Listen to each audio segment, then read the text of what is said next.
کہ اس کے بعد میں نے کہا پرائم منسٹر کی ٹیم کو، اور ان کا اپنا بھی یہ تھا کہ ہمیں ایک واٹس ایپ گروپ ایسا بنا لینا چاہیے کہ ہم جس طرح میڈیا کو پریس ریلیزز بھیجتے ہیں، آپ کو پتہ ہے تمام اخبارات کو پریس ریلیزز جاتی ہیں، تمام چینلز کو جاتی ہیں، تو میں نے ان کو یہ ریکویسٹ کی کہ فلو آف انفارمیشن ہونا چاہیے، تو آپ تمام ڈیجیٹل میڈیا کے لوگوں کو بھی آپ پریس ریلیزز بھیجیں، ایکٹیویٹیز بھیجیں.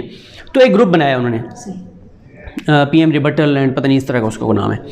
اچھا، اب اس میں انہوں نے تمام یوٹیوبرس کو ایڈ کیا. اچھا، مجھے ایڈمن اس لیے بنایا کہ میں نے ان کو کچھ نام کہے کہ ان کو بھی ایڈ کر دیں، تو انہوں نے میں مجھے ایڈمن بنا دیا کہ یوٹیوبر جس کو آپ سمجھیں کہ ایڈ ہونا چاہیے اس کو بھی آپ ایڈ کر دیں. اچھا، اب ہوا کیا ہوا، دلچسپ بات ہے کہ یہ کہ اس گروپ میں سے نا اس گروپ کے اسکرین شاٹ سامنے آئے، ٹھیک ہے، حالانکہ اس گروپ میں آفیشیل چیزیں آتی ہیں، آفیشیل بالکل، اور یا کوئی چیز چل رہی ہو نا اگر، اور وہ یوں چل رہی ہو کہ اس پہ یہ آ رہا ہو اس میں کہ جی کوئی فیک نیوز آ رہی ہو، تو اس کے حوالے سے ریبٹل آتا ہے کہ جی یہ چیز ایسے نہیں ہے. اب انٹرسٹنگ کیا ہوا کہ کسی نے، وہ ہمارے ایک چاہنے والے ہیں جو ہر وقت ہم پہ نظر رکھتے ہیں، ہماری ٹو میں رہتے ہیں، ہماری چیزیں دیکھتے رہتے ہیں، ٹویٹس ہوں ہر جگہ ہوں، انہوں نے کیا کیا کہ انہوں نے ان کے وہ جاننے والا تھا، وہ بھی اس گروپ میں تھا، تو اس نے ان کو اسکرین شاٹ لے کر بھیجے اور انہوں نے ان کو وائرل کرنا شروع کر دیا کہ جی یہ دیکھیں واٹس ایپ گروپ بنا ہوا ہے، اور اس واٹس ایپ گروپ میں ان لوگوں کو ہدایات دی جاتی ہیں، ان کو پیسہ دیا جاتا ہے، ان کو یہ کیا جاتا ہے، ان کو وہ کیا جاتا ہے. حالانکہ جو بھی میڈیا میں کام کرنے والے ہیں وہ جانتے ہیں کہ ہر بیٹ کا واٹس ایپ گروپ ہے. اب آئی ایس پی آر کو آپ کور کر رہی ہیں، آئی ایس پی آر کا اپنا ایک واٹس ایپ گروپ ہے،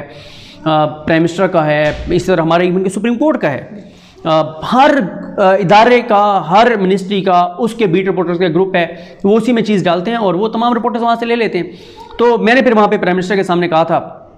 میں نے کہا کہ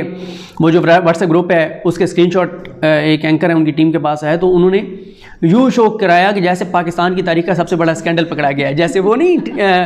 وہ ٹی آر پی اسکینڈل ادھر پکڑا گیا انڈیا میں، وہ کون سا ہے وہ جو اینکر ہے گوسوامی، ہاں، تو اس طرح کا نا کہ شاید پاکستان کی تاریخ کا بڑا اسکینڈل پکڑا گیا ہے کہ کوئی اسکرین شاٹ جو ہیں وہ سامنے آ گئے ہیں. تو دیکھیں ارسلان خالد صاحب کبھی ہمیں نہیں کہتے کہ آپ کوئی کسی کو گالیاں دیں، بلکہ میں آپ کو ایک چیز بتاؤں، ڈاکٹر ارسلان خالد کی وجہ سے آپ نے یہ نوٹ کیا ہوگا کہ اب جو پی ٹی آئی کے اوپر ایک الزام لگتا تھا کہ یہ گالیاں بہت زیادہ دیتے ہیں، تو انہوں نے یہ کیا کہ ایک تو انہوں نے ان اکاؤنٹس کو آئیڈینٹیفائی کیا جو کہ اکاؤنٹس پی ٹی آئی سے ریلیٹڈ نہیں تھے اور وہ گالیاں دیتے تھے تحریک انصاف کے نام پہ. کچھ تحریک انصاف کے لوگ تھے جو کہ گالم گلوچ کرتے تھے، اور اس کی بہت ساری وجوہات ہیں. کچھ لوگ فرسٹریشن میں دیتے ہیں، کچھ لوگوں پر غصہ بہت آتا ہے کہ یہ مسلسل فیک نیوز دے رہا ہے، لیکن کچھ بھی وہ گالی جسٹیفائڈ نہیں ہے. تو انہوں نے اس چیز کو بہت کنٹرول کیا ہے. کچھ لوگ ایسے سائیڈ لائن ہوئے ہیں جو کہ گالم گلوچ کرتے تھے اور کرواتے تھے، ان کو سائیڈ لائن کیا گیا، اور اب آپ دیکھیں بہت فرق آیا ہے. اس طرح سے گالم گلوچ نہیں ہوتی اور نہ ہی ہونی چاہیے. تو یہ معاملہ ہے ارسلان خالد صاحب کا کہ پرائم منسٹر کے فوکل پرسن ہیں، ڈیجیٹل میڈیا کے لیے بہت کام کر رہے ہیں. دیکھیں انہوں نے ہمیں پرائم منسٹر سے ملوایا، انہوں نے ہمیں پریزیڈنٹ پاکستان سے ملوایا،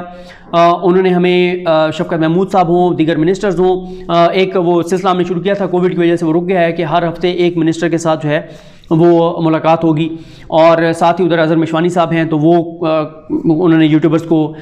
ایک منسٹر سے ملوایا، پھر وہ ساری یوٹیوبرز کو لے کر گئے فیصل آباد میں کہ انڈسٹریل ایریاز جو ہیں، انڈسٹریز جو ہیں وہاں پہ کیا ہو رہا ہے، وزٹ کروایا. تو یہ اچھی چیز ہے کہ آپ ملوا رہے ہیں اور ان لوگوں کو کنسرن لوگوں سے، کیونکہ مسئلہ یہ ہے 7 بجے سے 11 بجے تک سوائے 1-2 بیانات اور پولیٹکس کے کچھ ڈسکس نہیں ہوتا. تو عوام جاننا چاہتے ہیں بہت ساری چیزیں جن کا، اب دیکھیں نا انہوں نے ابھی ہمیں 4-5 روز پہلے ہماری زوم کے ذریعے ایک میٹنگ کروائی گورنر اسٹیٹ بینک رضا باقر صاحب سے. ڈپٹی گورنر جو اسٹیٹ بینک ہیں مرتضیٰ سید صاحب، ڈاکٹر عنایت صاحب اور عابد قمر صاحب، ان لوگوں سے. اب مجھے بتائیں کہ یہ بڑے بڑے اینکرز کہاں یہ برداشت کرتے ہیں کہ ہمارے جیسے لوگ بیکورڈ علاقوں سے آئے ہوئے جن کو یہ سمجھتے ہیں کہ ہماری کوئی اوقات نہیں ہے، ہمیں ہاتھ نہیں ملاتے، اسلام نہیں کرتے، رپورٹرز کو بھی. اچھا، سب اینکرز کی بات نہیں کر رہا میں، 8-10 ان کرداروں کی بات کر رہا ہوں جن کو میں ذرا جن پہ بات کرتا رہتا ہوں، جو آج سے ایک ساتھ پچھلی ویڈیو میں نے بات کی. تو ان کو یہ ہے کہ ان لوگوں کی، یعنی ہم لوگوں کی ایکسیس کیوں اتنے امپورٹنٹ لوگوں تک ہے. تو ڈاکٹر ارسلان خالد جو ہیں وہ بڑا اچھا کام کر رہے ہیں. اور جہاں تک پیسوں کی بات ہے، حکومت ایک پالیسی لانا چاہ رہی ہے، لا رہی ہے، شاید وہ آ جائے ابھی ڈیجیٹل میڈیا کے ایڈز کے حوالے سے. اس حوالے سے میں بڑی تفصیل سے بات پہلے کر چکا ہوں کہ ابھی تک ایڈز کے نہ کسی کو پیسے ملتے ہیں نہ کچھ، اور میں یہ کہہ چکا ہوں کہ میں کوئی سرکاری ایڈ نہیں لوں گا اپنے یوٹیوب چینل پر. اگر کوئی پبلک سروس میسج ہوگا عوام کے لیے ہوگا میں چلاؤں گا، لیکن میں اس کے پیسے نہیں لوں گا، چاہے وہ کسی اور مد میں چلے جائیں، لیکن میں نہیں لوں گا. اور ساتھ ہی میں آپ کو یہ بھی بتا دوں کہ ایک سجیشن آئی تھی کہ ہمیں کچھ یوٹیوبرز کو سپورٹ کرنا چاہیے، وہ ارسلان خالد صاحب کی طرف سے نہیں تھی، وہ پرائم منسٹر کے جو میڈیا ٹیم ہے ان کے ایک ممبر کی جانب سے آیا تھا کہ ہمیں کچھ یوٹیوبرز کو. لیکن یہ بھی تو غلط نہیں ہے نا، جب آپ اتنے بڑے بڑے ٹی وی چینلز کو دے رہے ہیں، اشتہارات دے رہے ہیں، تو اگر آپ کچھ یوٹیوبرز کو دیں گے اور ایک پالیسی کے تحت دیں گے تو آئی ڈونٹ تھنک سو کہ اس میں کوئی اتنی بڑی.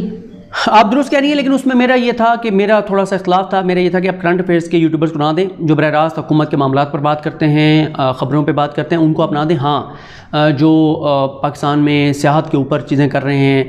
پاکستان کے اندر سے پازیٹیو چیزوں کو نکال کے سامنے لا رہے ہیں، جو آپ ایسے سمجھیں ٹریول کر رہے ہیں، ریکارڈنگز کر رہے ہیں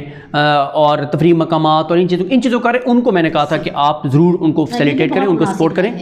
تو یہ میری رائے تھی. باقی جب یہ آپ نے جو بات کی کہ ابھی جو پالیسی آ رہی ہے ایڈز کی وہ سب کے لیے ہوگی، تمام ویب سائٹس کے لیے ہوگی، تمام یوٹیوب چینلز کے لیے ہوگی، تو بالکل جس کو ملنے چاہیے وہ لینا چاہتا ہے تو اس کو بالکل لینے چاہیے. تو یہ معاملہ ہے. صحیح. بہت شکریہ صدیق جان صاحب، آپ نے آج ایک دفعہ پھر ٹائم نکالا. تو آج کے لیے اتنا ہی. آپ سے اجازت چاہوں گی اس دعا کے ساتھ کہ آپ جہاں رہیں خوش رہیں، سلامت رہیں، اور اس درخواست کے ساتھ کہ میرے یوٹیوب چینل کو سبسکرائب کیجیے گا، میری ویڈیو کو لائک کیجیے گا اور شیئر کیجیے گا. اجازت دیجیے. اللہ حافظ. پاکستان زندہ باد.